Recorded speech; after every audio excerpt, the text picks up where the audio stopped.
Welcome back student. Last video के आगे का आज हम लोग पढ़ने वाले हैं। लास्ट वीडियो में हम लोग फर्टिलाइजेशन के बारे में समझ रहे थे। मैंने उसमें ये समझाया कि सपोज कर लीजिए कि ये आपका पूरा ओवरी है और इस ओवरी से अटैच ये आपका बाइटेगमेंट एनाट्रोपस ओव्यूल है। इसमें मैंने बताया कि यहाँ पर एम्ब्रियो सैक का फॉर्मेशन होगा। एम्ब्रियो सैक में ऊपर की ओर जो सेल्स होती हैं उसको एंटीपोटल सेल्स कहते हैं। नीचे की ओर जो सेल्स होती हैं वो दो सिनर्जिड होती हैं। बीच में एग सेल होती हैं, दोनों मिला के एग एपरेटस बनता है।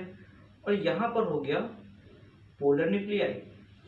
मैंने कहा पॉलन ट्यूब जो होगा वो चलाजा से भी जा सकता है, इंटैगमेंट से भी जाता है, माइक्रोपाइल से भी जा सकता है, लेकिन ज़्यादा चांसेस मैंने बताया पोरोगैमी के। पोरोगैमी में मतलब क्या होगा कि जो पॉलन ट्यूब है वो कहाँ से जाएगा, माइक्रोपाइलर एंड से जाएगा। ये माइक्रोपाइलर एंड है, ये चलाजा है, ये फ्यूनिकल है, ये इंटैगमेंट है।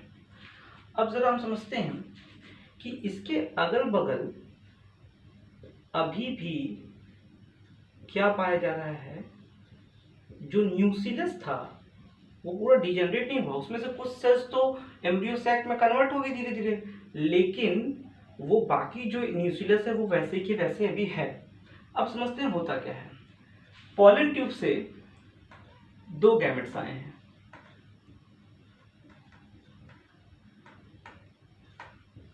दोनों मेल गैमेट हैं। अब होगा क्या,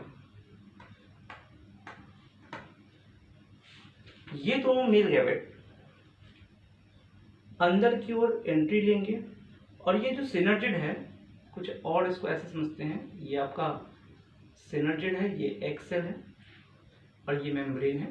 तो सिनर्जिड एक साइड का डिजेनरेट होगा और सिनर्जिड के अंदर पाया जाएगा फिरलीफॉर्म अपरेटस। ये फिरलीफॉर्म अपरेटस क्या करेगा, पॉलन ट्यूब में से जो गैमेट्स हैं उनको गाइड करेगा फ्यूजन में, क्योंकि फ्यूजन दो जगह होना है, यहाँ पर भी फ्यूजन होना है, यहाँ पर भी। तो सबसे पहले जो फ्यूजन होगा वो किससे होगा, एग से। एग से जाके फ्यूज हो जाएगा, यानी first gamete fused with egg और बनाएगा क्या, जाइगोट। अब जो आया था मेल गैमेट वो भी हैप्लॉइड था और जो एग है ये भी हैप्लॉइड है। तो दोनों मिलके फ्यूज करके जो जाइगोट बनाएंगे वो कैसा होगा, डिप्लॉइड हो जाएगा।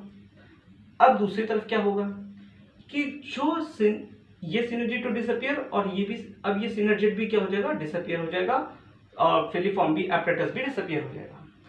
अब क्या होगा, दूसरा वाला जो मेल गैमेट है उसको सिनर्जिड ने गाइड किया था कि आपको जाके किसके साथ फ्यूज करना है, पोलर न्यूक्लियाई के साथ। तो अब किसके साथ फ्यूजन होगा, पोलर न्यूक्लियाई, यानी जो सेकंड है गैमेट है वो फ्यूज करेगा किसके साथ, पोलर न्यूक्लियाई के साथ।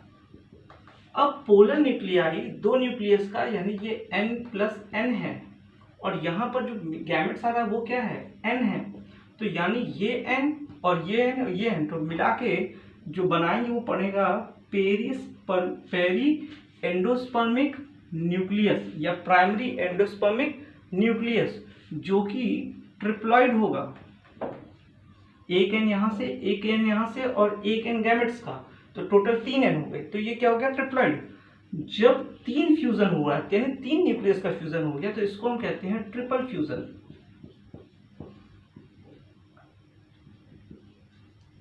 ये क्या था, फर्टिलाइजेशन।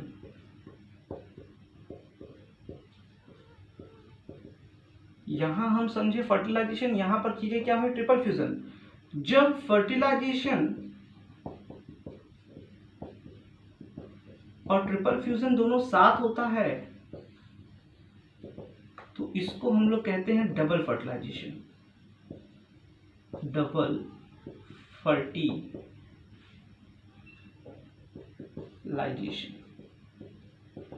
ये बातें दी गई थी नाउस्चिन के द्वारा और ऑब्जर्व किया गया था लिलियम में।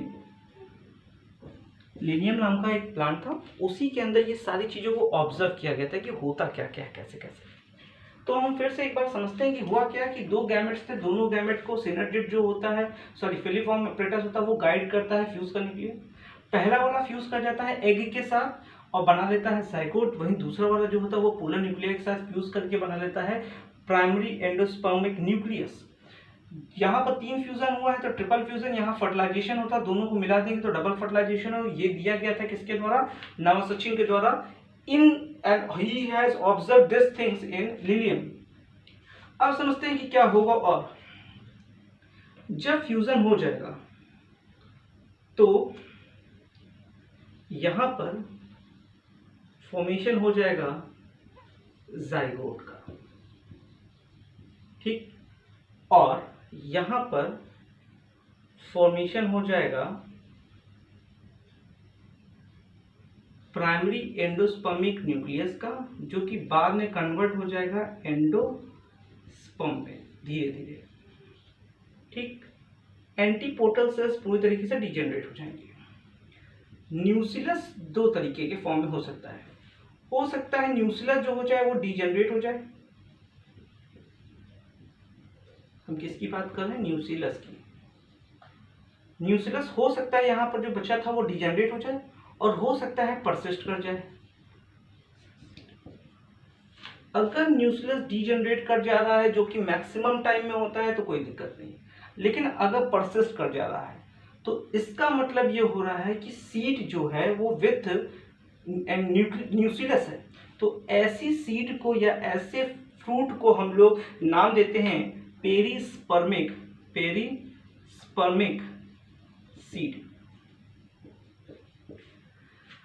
अब ये जो ओव्यूल है ये कन्वर्ट हुआ होगा सीड में, और जो